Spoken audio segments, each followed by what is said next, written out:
Great.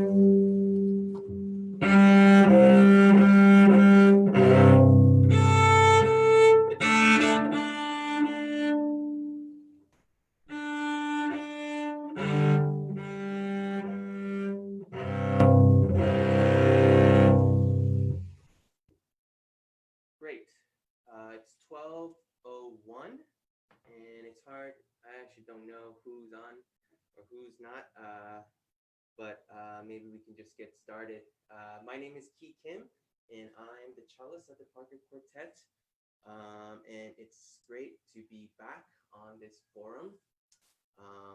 It's nice to have some sort of consistency in our lives. I know that there's a lot of terrible things going on in the world right now. It's a little bit hard to imagine just sort of looking out this window. It's a beautiful, sunny summer day here in Arlington, Mass. And I have the sound of lawnmowers going on and breeze coming in through the windows. But that's not to diminish anything that's going on, but maybe it's good to find those moments of where we can just sort of shut our brains off to all the terrible things that are going in the world and sort of focus our brains in one thing. And hopefully this hour can provide for you that moment of focus somewhere else. Great, so let's see. It's been about a month and a half since the last time I did a CelloChat back in April. Things seemed bad then, but things seem even worse now. Not to put a negative spin on it, but life goes on, and one silver lining that's to come out of this is, I'm sure for everybody is, or hopefully for everybody to certain extents, is a real time to sort of reflect on yourself, on your life, on the direction your life is going, on what direction you want to take it. You can reflect on the changing world out there and how it's going to affect me as a musician, as an artist citizen, what sort of stuff I can do to be a musician activist, all these thoughts that are going on in our minds right now. And I thought one good thing, again, that's come out of it is I've had a real opportunity to sort of reflect on myself, reflect on what my own sense of identity as a musician and as a person, as a husband and a father and an educator and all these things. And one thing that I always come back to is really improving myself, improving not only my technical capabilities, but sort of the way I process and listen and perceive music, because I feel like all these things will sort of, if I change and I can change within and I can find the truth within myself and find real conviction in what I do, then I can turn it around and influence others to hopefully find that truth within themselves as well. And so one thing that I've done, one thing that's been possible for me is to really go back to the drawing board. I mentioned last time in April that once the quarantine, social distancing in our own homes have started, I took a break from cello. The quartet hasn't met since the beginning of March when this all started. And so after,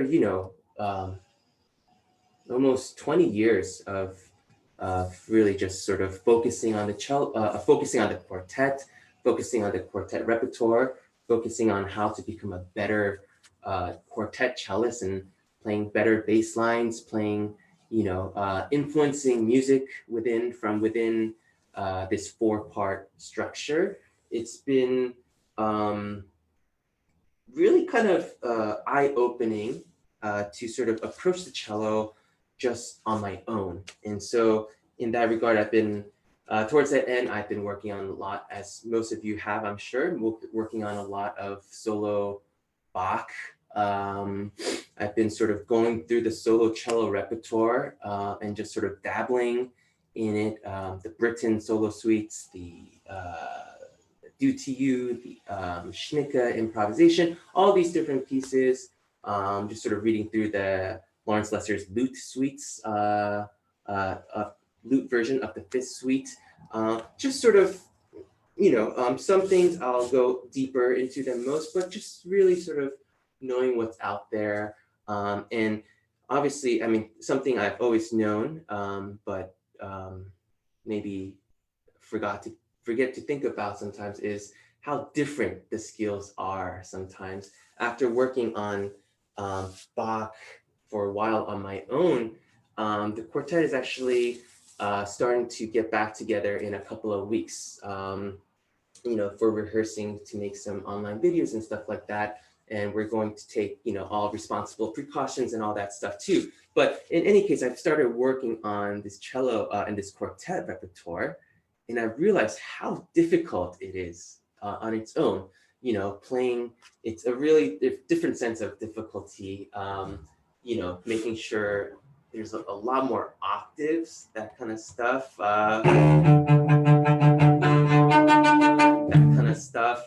Working on Mozart in particular. And so it's sort of making sure that things are in tune, not in a melodic sense even, like it is in Bach or harmonic sense, but just sort of making sure octaves and, fifths, all these sort of perfect intervals, all these things are in tune, and sort of reconfiguring how I approach the cello has been really interesting, actually. And sort of the stuff I have to do with the bow in terms of creating certain strokes. Who knew that creating a consistent, evenly spaced eighth notes would be so difficult, that have musical intention and nuance, harmonic nuance and inflection. And so those are sort of the challenges I've been sort of confronted with in the past few days and working on this quartet repertoire. But it sort of brought home to me that going back to this sort of silver lining of us having this time to sort of reflect and work on our own selves and to better ourselves as individual technicians and musicians of our craft. I think maybe for the first couple of minutes of this cello chat, I would talk about sort of body awareness. A lot of times, myself included, I'm so busy learning new notes and preparing for the next concert or recording project or whatever, that I find myself on autopilot, and just learning notes and writing down fingerings and figuring out bowings and phrasings and all that stuff. And I actually stop thinking about how I execute these things. Because, after a certain point, we assume that things will just go back to, that we revert to what we know and that things are always going to be okay. And we all know through our lifelong struggle with intonation that once you stop listening, intonation as one example, that once we really start listening and let things go, that it's very easy for our ear to stop listening in that critical manner and to just sort of let things go and either be like, oh, whatever, that was a fluke, I can fix that the next time around, or whatever thoughts that you have. In any case, we sort of don't stop to fix it and to really, really get into nitty-gritty. So in that regard, I thought maybe in this period, we could take a step back and just sort of create, again, this sense of awareness in our bodies and how we're approaching the cellos. And I think this is useful. This could be useful for anybody, for a beginner or advanced student or a professional. So it's great to sort of regroup and to think about how we approach the cello. So, very, very basic things about how we sit, right? And I've been actually, through this time too, I've been, going through YouTube, and because can't go to the gym or can't run around outside comfortably, I've been doing a lot of workouts at home. And so, these people who have been doing these virtual workouts, I think they really have a leg up on everything that we as musicians are trying to do in moving all our teaching and playing to the virtual realm. They've been doing it for the most part, a lot of them, for a long time, and they figured out how to get subscribers, how to get people involved, and how to pump people up without even interacting with them. And that's great. And but anyways, maybe that's an aside. One thing that this one person that I follow, which I found really, really helpful, is that she always gets us to warm up and cool down after a while. And maybe when you're young, it's not on your priority list, right? You just want to get in there and play this beautiful music and attack it and, do all this stuff and just be a badass on the cello. But I think in order for you to do anything well, that involves your body, and of course, there's mental warm up too, but you have to warm up your body. You got to make sure that everything is working and functioning well so that you don't run into any injuries later.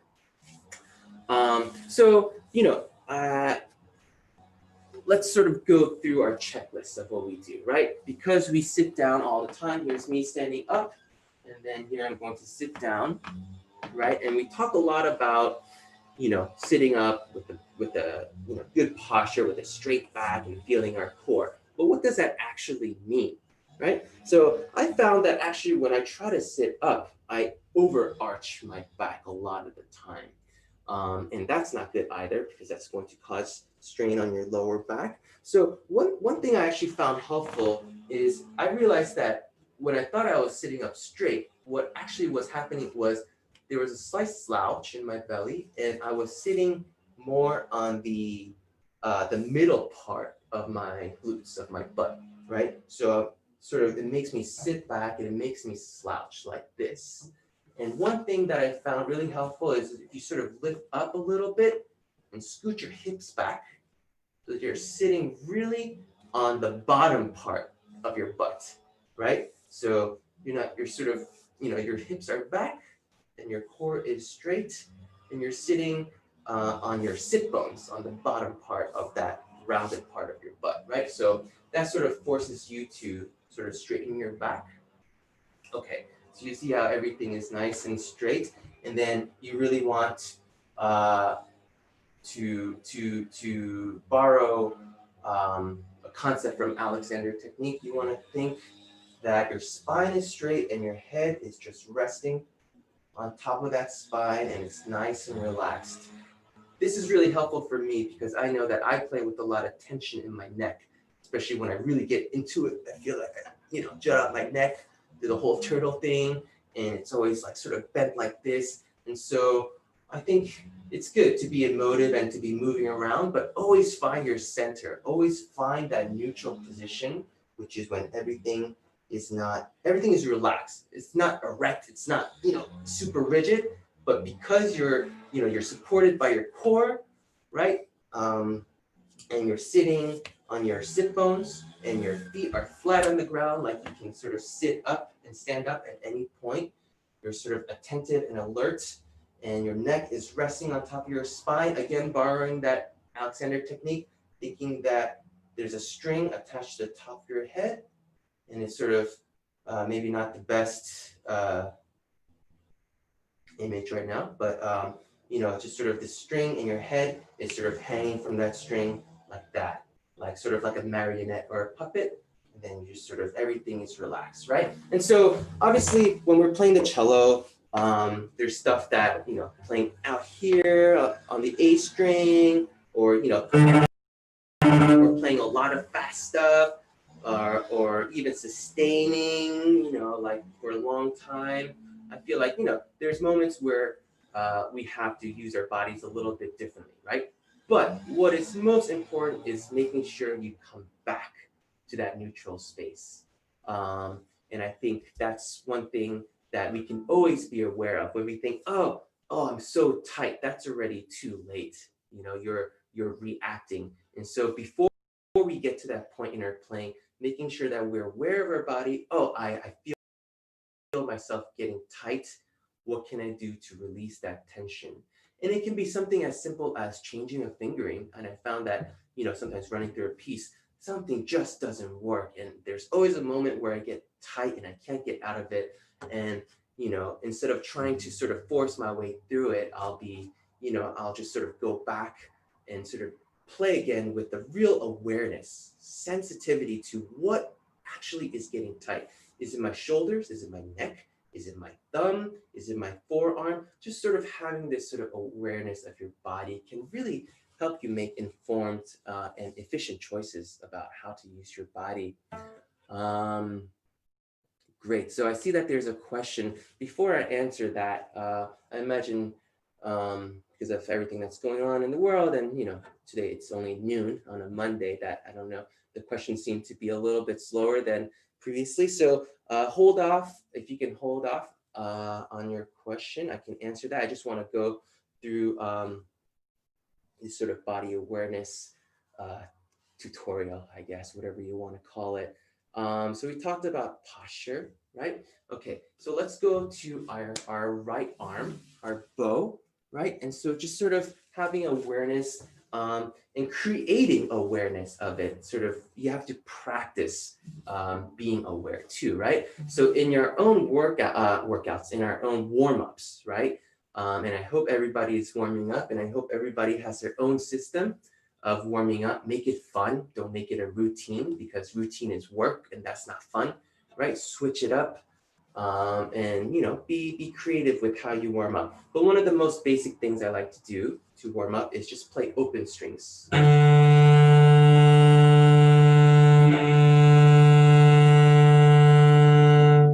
Right? And so during this open string, I can just sort of focus on one thing at a time, right? How is my arm feeling? And even without looking, right now I'm looking at a camera, or even without looking into a mirror, you can just sort of watch and sort of get into your body, right? That's sort of, I don't meditate, I should, but I can't speak with any authority on that. But people talk about this technique of just sort of sitting and listening and counting your breaths, right? About being aware of your breath going in and out and focusing your attention just to that, right? And so we can think about that as well. How is my body reacting to this down bow? What am I doing in my arm, in my back?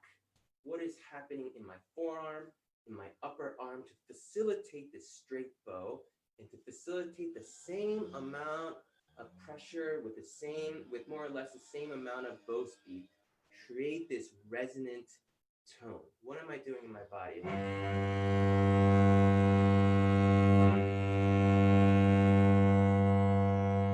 Where do I relax? Where do I feel tension? So around this part is where my upper arm stays up.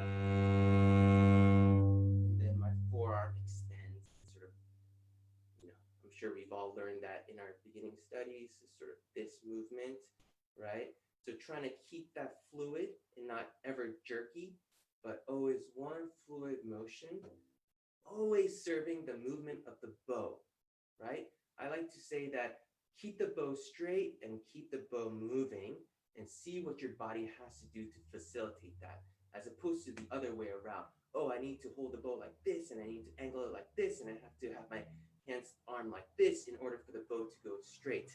I would say I think that's important too, but try the other way as well. Yeah? Okay, so again, we've done that. You can be aware of all the digits in your fingers. What is my thumb doing? Is my thumb gripping? Where is the bow on my thumb? Is it on the side of my nail? Is it on the top of the thumb? All these things you can just, think, observe without criticism, without judgment of your own self while you're playing. And then if you think you need to make an adjustment, make that adjustment, right?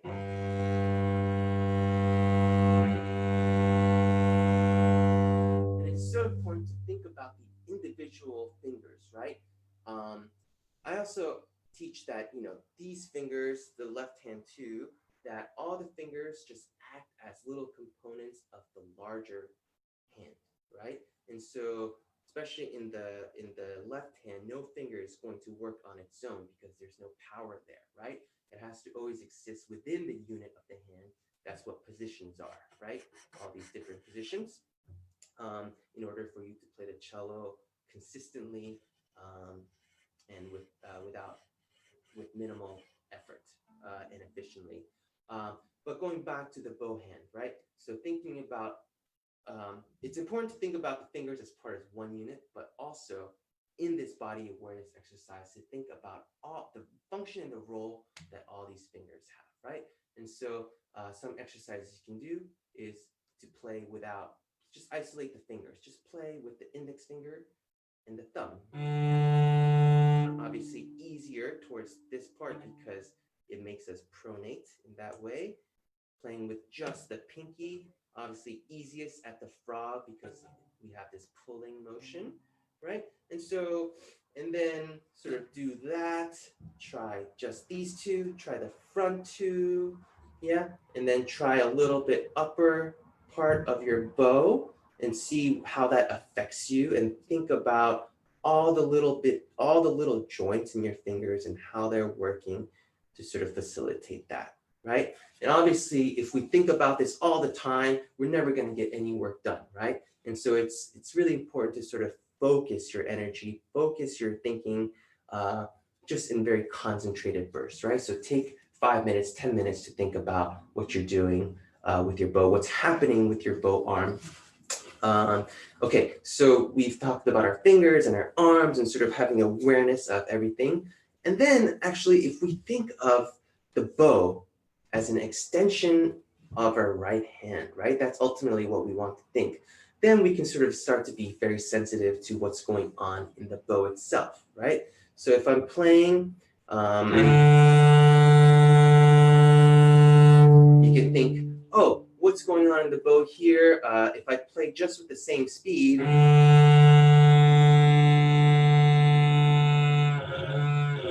what is happening as I approach the tip? Oh, maybe that sound is getting crunched. Maybe I should, if I want to maintain that same tone, maybe I should speed up this, the bow a little bit. Nothing, I'm not talking about fast bow speed, but just sort of creating a little bit more momentum for yourself because it's harder to sustain the same slow bow. It's hard to sustain the same sound with the same speed as you do at the frog than you do at the tip, right? So just having an awareness of how the bow functions and how your body has to adjust for that. And then thinking that you're really just sort of visualize all the little teeth, all the microscopic teeth on the bow hair, really just pulling the string to the side on your down bow and then pushing the string to the side on the up bow because, you know, obviously the strings are round, right? And we can sort of grab it like we conceptualize pizzicato, pushing and pulling the string. We can sort of do that with their bow. And final word, just sort of, again, tying some stuff together with the breathing. If you think the down bows, usually down bow, grossly generalizing here, but sort of sense of arrival or perhaps of departure. Maybe if you think of it as an exhale. So piece out your breath too with the length of the bow. And then with an up bow, think that you're creating tension. It's a dominant note. And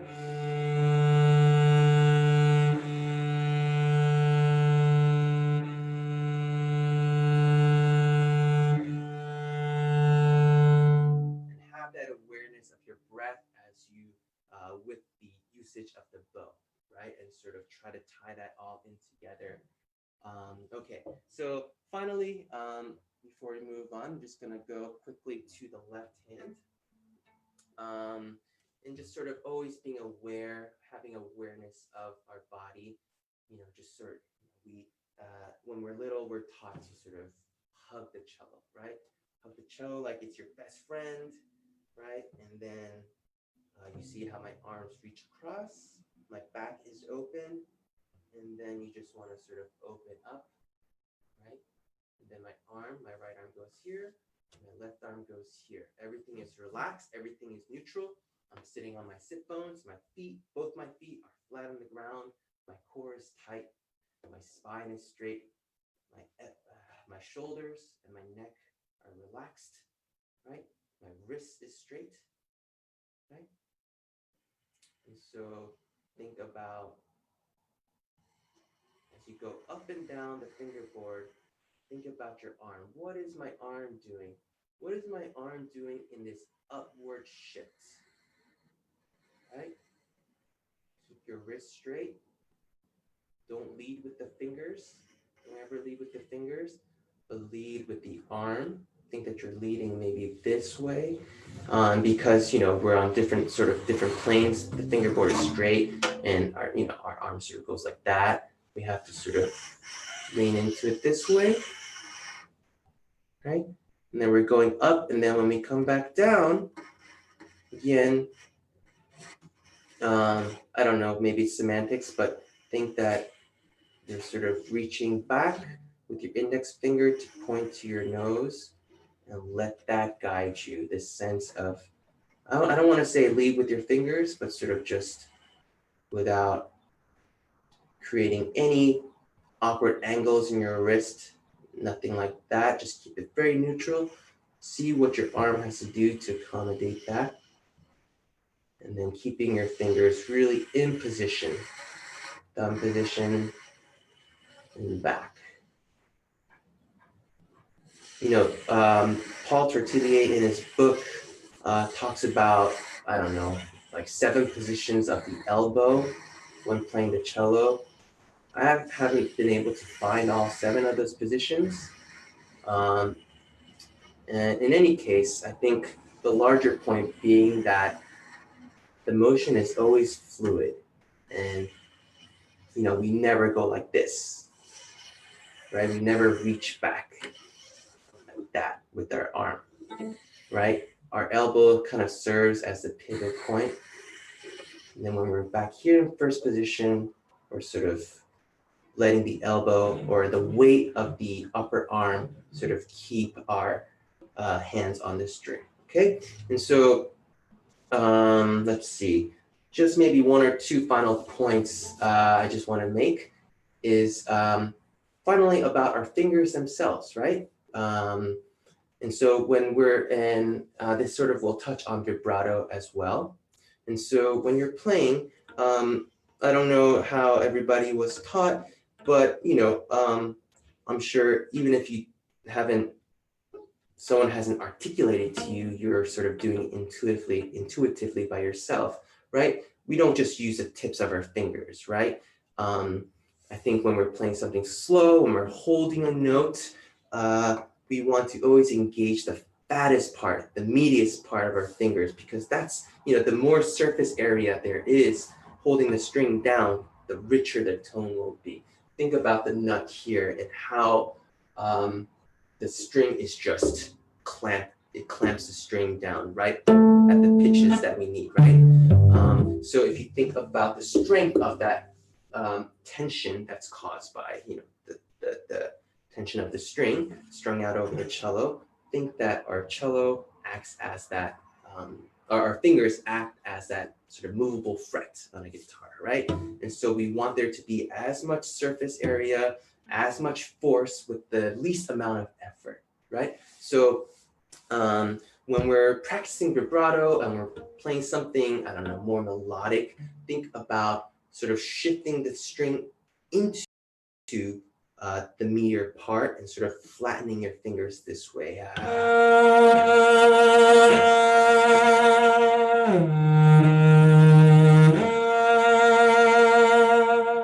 It's very different than when we're playing fast passages, when we really need to be nimble, right? And then that's when we play more on the tips of our fingers. Our joints are curved because that facilitates that nimbleness. When they're flat like that, when we're playing something melodic, it just takes a little bit more for us to sort of get out of that. So, having body awareness of what part of the string our fingers are accessing when we're playing different types of music, I think these are things that we can always be thinking about. So just sort of check back with yourself when you're playing. When something isn't going well, maybe passage work or intonation or something like that, maybe, stop trying to, just sort of figure it out. Maybe just take a step back and, reset your body, make sure that you're centered again and see what you can do. Maybe something in your body is prohibiting you from hitting that shift or being able to go around here or anything like that. Yeah.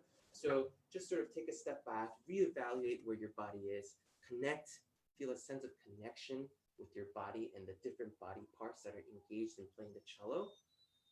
And sometimes it can be as simple as sort of your feet placement. I know that when I'm nervous, my feet tend to sort of just like get crossed like that, you know? And so it really helps me to just sort of put my feet, especially my left foot, flat on the ground so that it's adding support to the left side of the cello and so that it's not moving around like this. And so if everything is stable and the only variable is me, is how my arms move around the cello.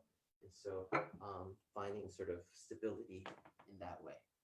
Okay, I've talked for a long time, and let's sort of attack these questions. Let's start from the beginning. Question from Maxwell Schultz. In what way does playing professionally in a string quartet affect the way you play and practice individually? I sort of alluded to this. Someone asked me that before, is, what skills, are different, or do I practice differently? And, I think I do. I think obviously some of the concepts are the same, but how you approach intonation, do you approach it melodically, harmonically, is very different in the case of, playing Bach suites, or when you play with different types of intonation, I guess. And then, but that's not, so different than playing string quartets, right? Knowing your role, is it a harmonic role? Then adjusting your intonation in that way. Is it a melodic role? Then, playing with more leading tones or whatever like that, right? And so I think just yes and no. I think obviously playing string quartets, you have to be aware of everything that's going on when practicing on your own. So I like to practice with a score to see in what context my own part is, harmonically, balance-wise, all these things, what part of the chord I am, all these things go into consideration. And it's the same type of thinking that you would do when playing a Beethoven sonata or, a romantic sonata or anything like that. So I guess one thing to just sort of wrap up my answer to that question, with playing string quartet, you have to communicate your thoughts, right, to 3 other people. You can't just be like, oh, I'm playing this way because I want to, and it's cool, and it works for me. There has to be a good, compelling reason for it, hopefully. And so on one level, I guess, on a certain level, it's really helped me to be able to articulate what it is that I'm thinking, what it is that I am trying to achieve physically, to achieve something musical, or vice versa. So, obviously playing the string quartet has affected me in that way. Question from Jenny Kalick. Hey, Jenny, it's nice to see you on here. Hi, Kee, what a great view of warming up and body awareness. If you have time, it would be great to hear how you approach bow changes. Sure, bow changes is sort of, I feel like maybe I can just sort of try to answer very quickly. Smooth down to the bow. So I think maybe couple factors to think about when thinking about the bow, right, is how we change what creates variety in the bow, right? Variety in the sound and nuance and all that. So it's bow pressure or bow density. How much force we have. The other is bow speed.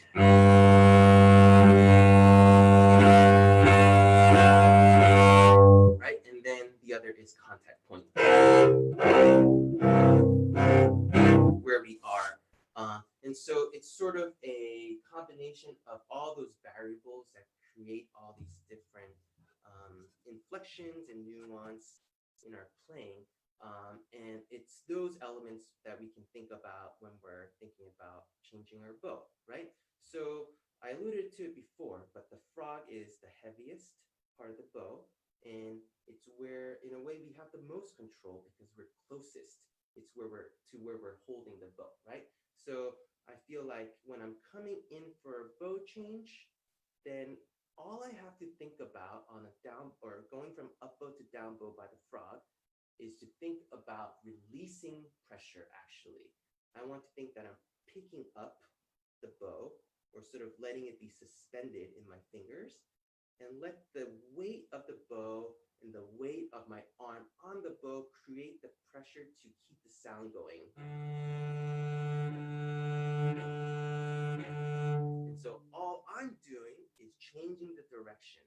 I'm not thinking about my fingers. I'm not thinking that I'm doing anything like that. I'm just keeping it neutral and letting the bow sort of do all the work. And I'm only nudging the bow in the direction with the directionality of my arm. So let's say I'm here, coming in, and then I just go in the opposite way, pull it out. Okay, now going from down bow to up bow at the tip is a little bit harder because up here we have to pronate, right? Because we're the farthest away from our center of force or center of mass, which is our hand, right hand. And so we have to pronate, and because pronation with just density up here makes our bow stuck, right? There needs to be just a little bit more bow speed in order to keep the bow moving. So this is me coming from stasis, right? But rarely do we ever come from nothing, right? We're coming from emotion. So if we're coming from the down bow, make sure that you're creating enough momentum. And that means increasing the speed just a little bit so that you're keeping the sound spinning. You're keeping the string vibrating, right? Because when we slow up the bow and there's just more in the ratio of density to speed, density gets higher, then we get something like that, right? So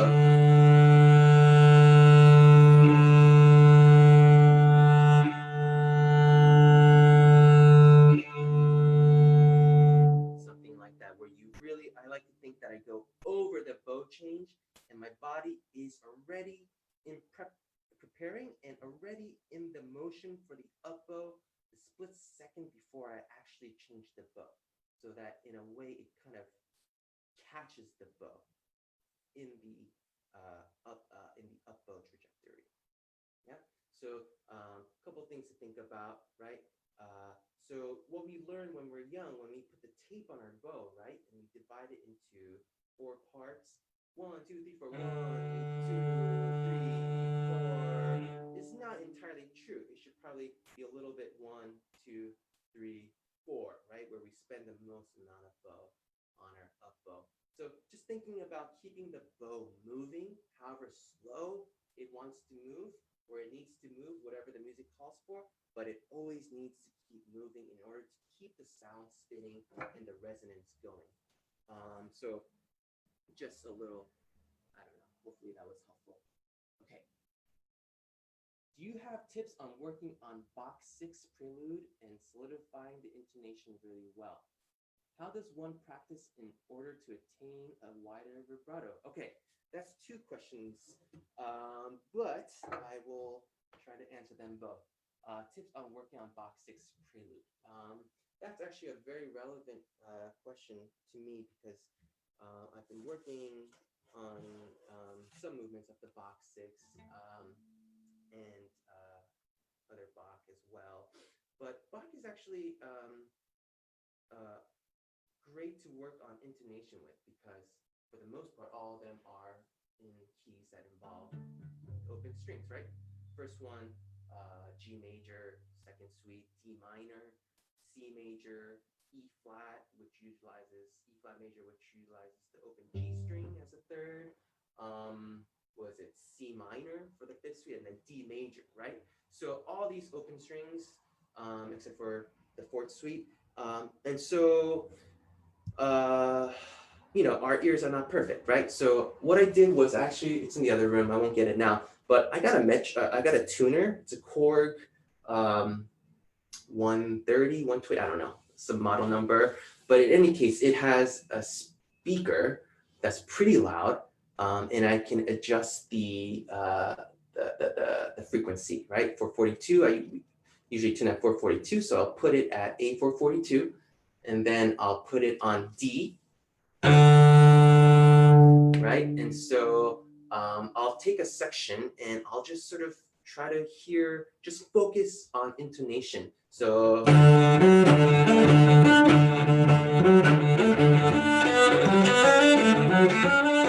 something like that, right? So if I'm practicing with intonation, for intonation with the metronome, it's also really important to know what we're listening for, right? You can say, oh, I play with a tuner. Why isn't my intonation perfect? It's because maybe your perfect intervals will be with the D, in a D sonority, but everything else maybe we haven't figured out. Without going into a whole lecture about it, I think when we're playing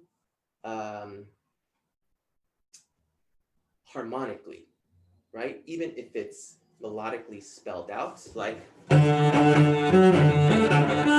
he's spelling out a D major triad, right? Right? And so where do we place that F sharp? And for me, I think it should be placed with just tuning, with not an even temperament, but with a slightly lower temperament.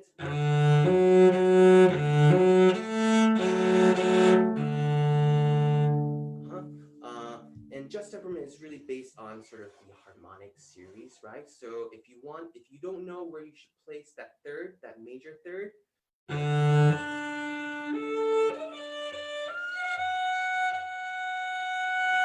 find that partial, fifth partial, or wherever it is.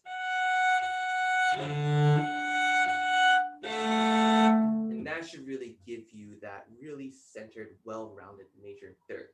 So it's really just sort of good to know, and you can figure out the scientific reasons later on your own, that major thirds, the thirds are going to be a little bit lower, and the minor thirds are just going to be a little bit higher. Sevenths are going to be a little bit lower. Let's see. A7, which leads back to D. You want that to be a little lower. So this is all sort of tuning with the harmonic sort of tonality in mind, right? But if you're playing something that's more melodic, maybe more scale, right? Scale like in motion.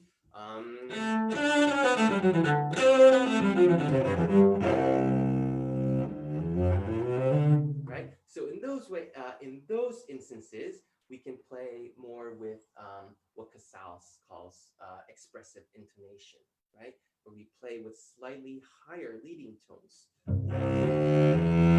Third, even though it's a third, it wants to go to that perfect fourth. So we raise it. The seventh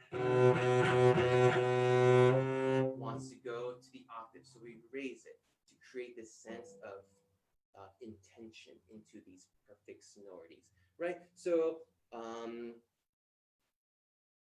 that's a whole lot of talk about intonation. I think with any of the box suites, you can sort of work on it in that way.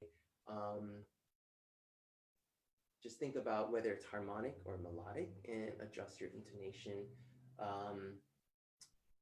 Let's see. How does one practice in order to attain a wider vibrato? Let me just answer that real quick. I think I teach vibrato. This might look a little inappropriate, but motion is this, right? This sense of our upper arm working. So I'll do this, and then narrow the interval down, and then focus in on one pitch. And while my arm is going through that same motion as it was when I was doing the large thing, my hand remains in place. And that's your basic vibrato, right? Okay, and so if you really believe, like I do, that a vibrato, the waves goes to the note and then below and to the note and back below, then you can use that visual aspect to sort of work on your vibrato in that way. Here's my hand on the note, let's say B flat, and then now I want to go below it.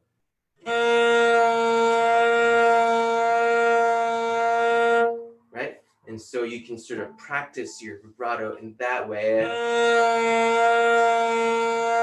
And the more you can sort of go below without doing anything unnatural, obviously with your wrist or anything like that, keeping your hand more or less in position and letting the skin around, the callus around that surrounds your bone to be the element that's really shifting around and causing that fluctuation in pitch, almost like an Indian burn.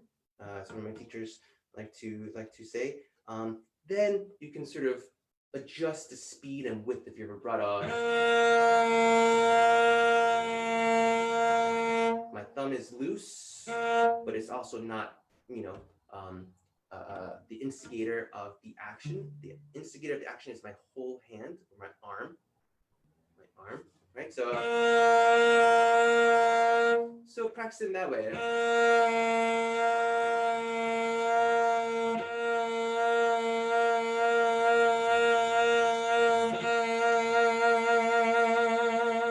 And so once you really sort of break it down in that sort of methodical way, then through that process, I think you'll find what your body, what your fingers are capable of.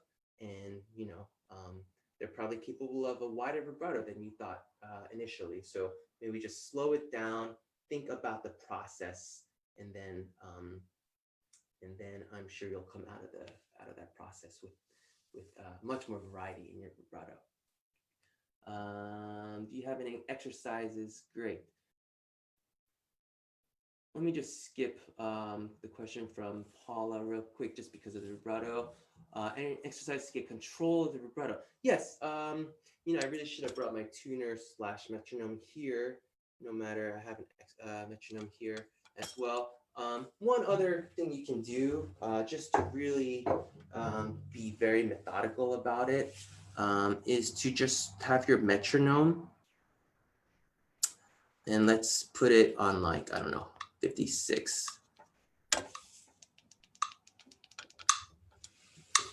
So here I am.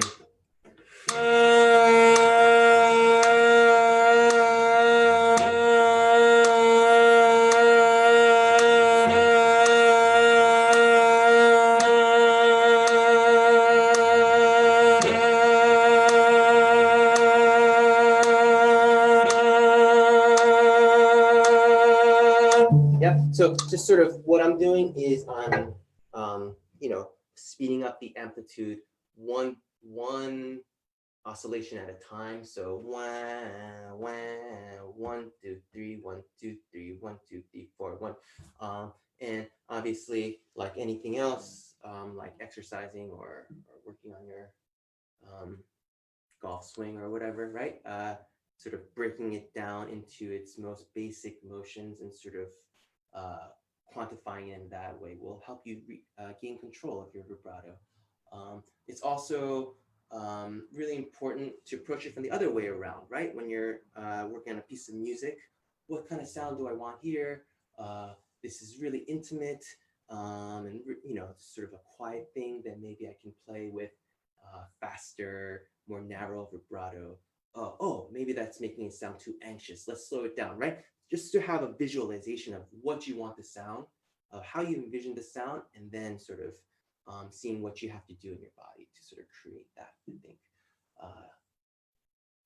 It's good. Okay, so let's go back. How do you provide a better foundation to your quartet sound as a cellist? I have always struggled with balance, when to play more or less.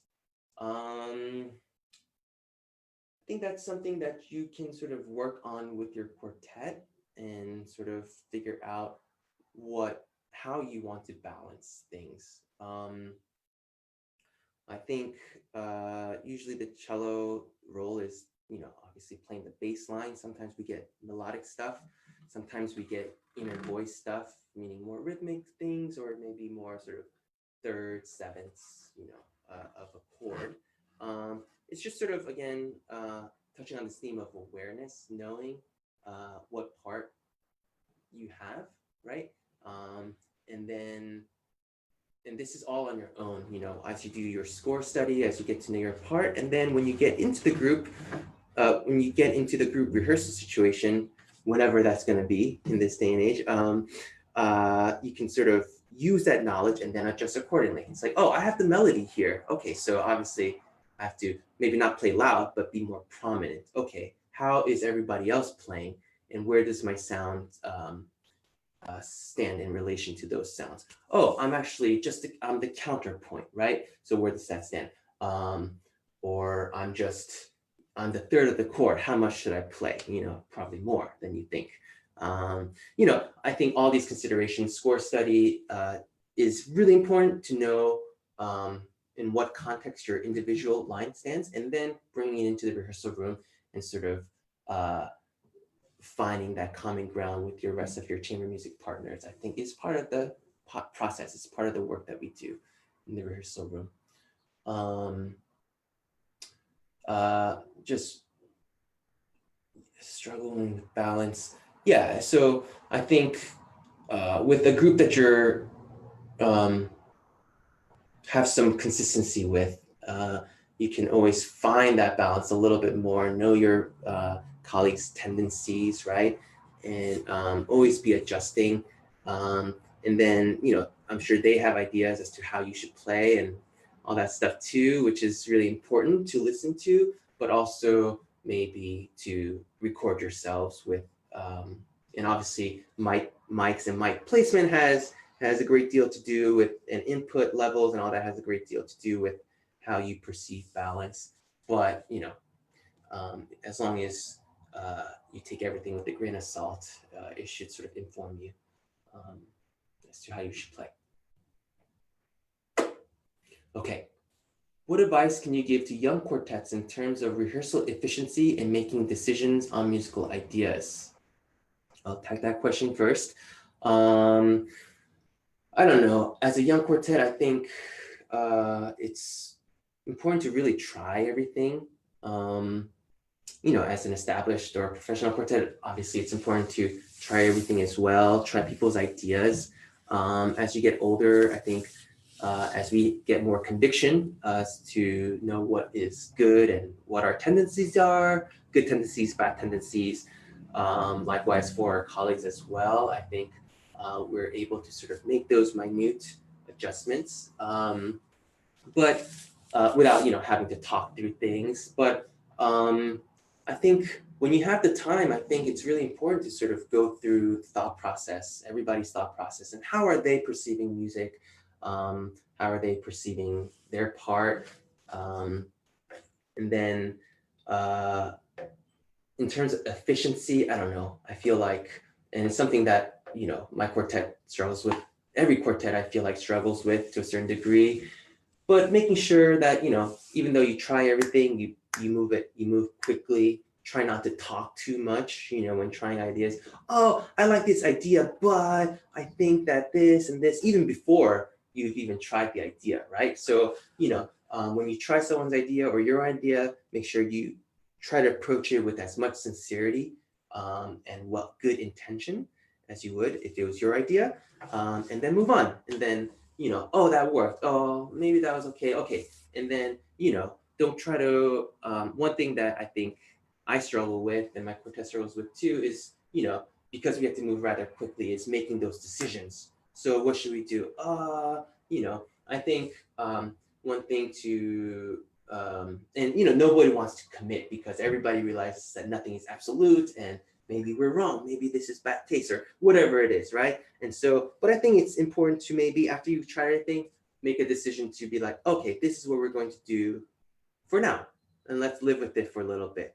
And I think that'll really help speed things up in terms of efficiency, but also it takes the personal stuff out of it. It's like, oh, let me brood about this for a while, and but just try it, and you can always come back to it with the understanding that nothing is absolute and nothing is written in stone, and hopefully everybody in the quartet or your chamber groups shares those same values. So okay, to change the color in your bow sound, do you think about arm weight or fingers? Yes, of course. we talked about before about the elements that create nuance and subtlety and inflection in our bow.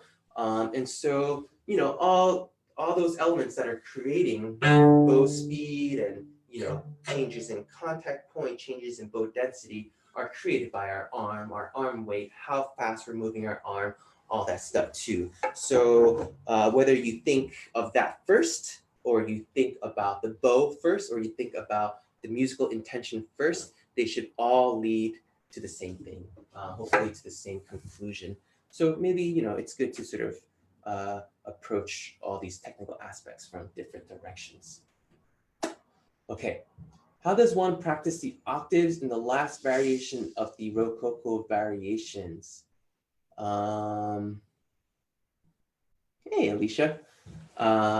Okay. Is that it?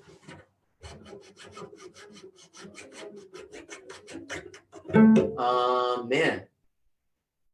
Let's see. Because it's been so long since I worked on that. I think I taught it recently.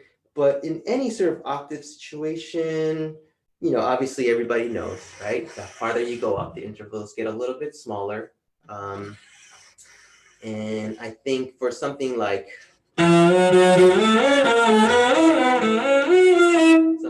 that, right, where it jumps around, I think maybe just getting an idea about the geography of the cello, right? So just do maybe a scale, A major scale, try that and try, focus on just your top finger and then focus on just your thumb finger, or I don't know, whatever other combinations there are. And then try a scale, like a chromatic scale.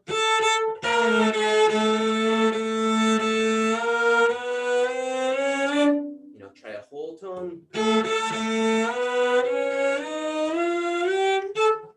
Anything like that, that'll, make up little exercises for yourself that'll sort of help you really sort of figure out, again, the topography, the geography of your fingerboard. And it's going to be slightly different with each cello. And so I think the most important thing is to hear it and not be lazy about your hearing. It's so easy to just let things go. And it's like, oh, that'll be fine. I just messed it up this one time, or, whatever. And then after you get into the habit of that, you stop hearing it and you stop hating yourself for it. And it just becomes, and you stop being bothered by it. And so I think I sort of alluded to it before too. When you're doing this sort of technical work, just make sure that you really focus just for however long you feel capable of, whether it's 5 minutes or 10 minutes, but really, really give it your focus, right? And don't let your mind wander, and just sort of really concentrate on that, and then just leave it. That's true for any intonation stuff. I'm sorry that I don't have anything more specific for those octaves, but octaves are really annoying. Let's see. Question from Norikumi Yoshi. Hello from Japan. Hello. Can you please explain how one could play the swan beautifully? Oh my goodness. That's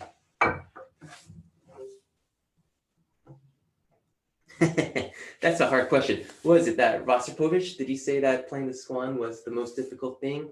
I don't know. I feel like, how do you practice anything to make it beautiful? I think maybe, let's use the swan as an example, right? The swan has a lot of shifts, right? So, what can I do without vibrato to create a sense of long line, long shape? So,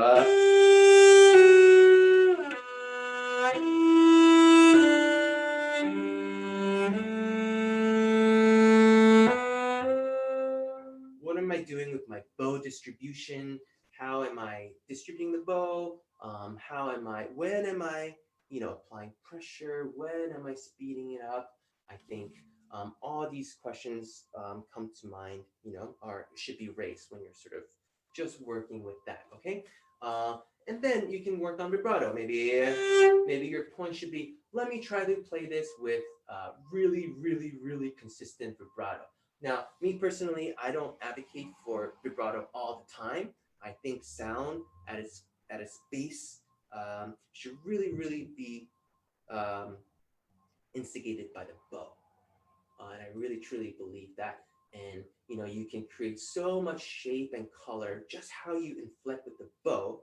So if you can create 20 colors, if you have 20 box set of crayons with your bow, then adding the vibrato, you can create all those shades between those colors, right? And suddenly your crayon box becomes 120 colors or whatever, right? And so, but at its basic function, I think the bow is what creates the sound, right? So bow should be responsible for creating that beauty in the sound. Sorry for that side. And then you can, again, using the swan, just think about let's try with all continuous vibrato.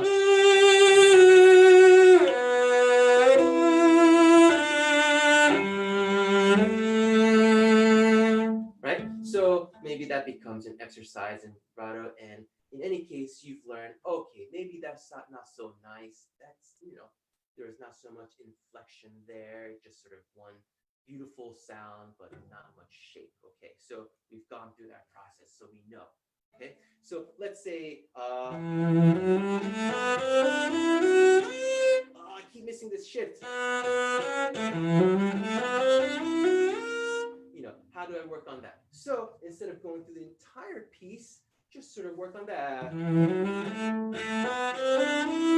Maybe just from, right? And so what if you're watching yourself, or you're sort of watching yourself through a mirror or a screen, or just the old school way, just watching yourself, what am I doing with what is my left arm doing? So you can make these little checklists for yourself. Is my wrist straight? Is my arm leading the shift? Am I going to the note? What is my bow doing? And I usually advocate, if you want to hide a shift, slip it in on the old bow.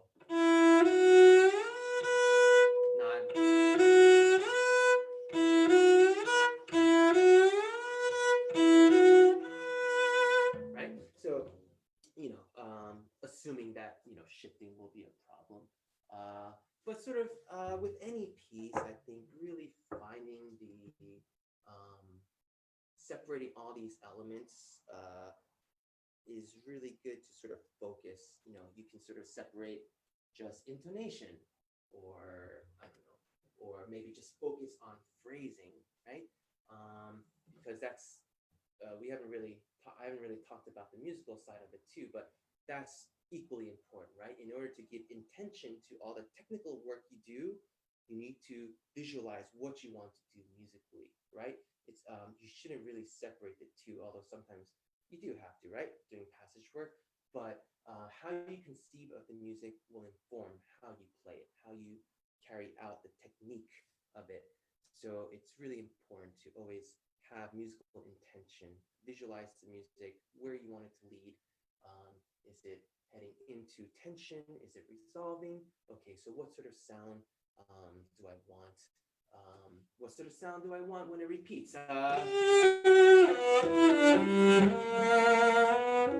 All this stuff will sort of inform your interpretation of a work, and really bring it to life and make it yours. Okay, question from Jennifer Bailey. Hi, Kee, could you please show us exactly where your thumb is in your bowl hold? I recently moved to having my third finger on the ferrule, but I'm still working out how the thumb works in that position. Okay. My thumb, and I just want to reiterate that it's not like a fixed, like lock it and forget it, like fix it there and don't think about it situation. I feel like our basic shape, we have our basic shape with the bow, but then depending on where we need to be, the frog or the tip, or, doing something like that, it's always adjusting, right? And so it's good to think that our fingers are nimble. We're like the, like the legs of a basketball player or something like that, where we're always constantly adjusting while never losing our core, right? Our core shape. Okay, and so what stabilizes all that is our thumb, right? And so if you think about the basic function of the thumb, in creating that support for the rest of your fingers, sort of go over, I think that's the first thing you can think about. I think you should never grip. It's very easy to grip, right? And so I think for me, this corner here of the bow lies right there. My index finger is pointing somewhere right there. And then this helps me because it allows me to sort of roll the bow like this. It also helps me be nimble, I don't know how people were taught, but some people advocate for the thumb to be straight. Others advocate for it to always be curved. I think that the sort of most neutral position is at its most natural. And you sort of work in that way, right? Try to retain that shape as much as possible. Somebody talked about, some book I read talks about putting your hand on your knee and then sort of sliding it up and then curling your fingers inward.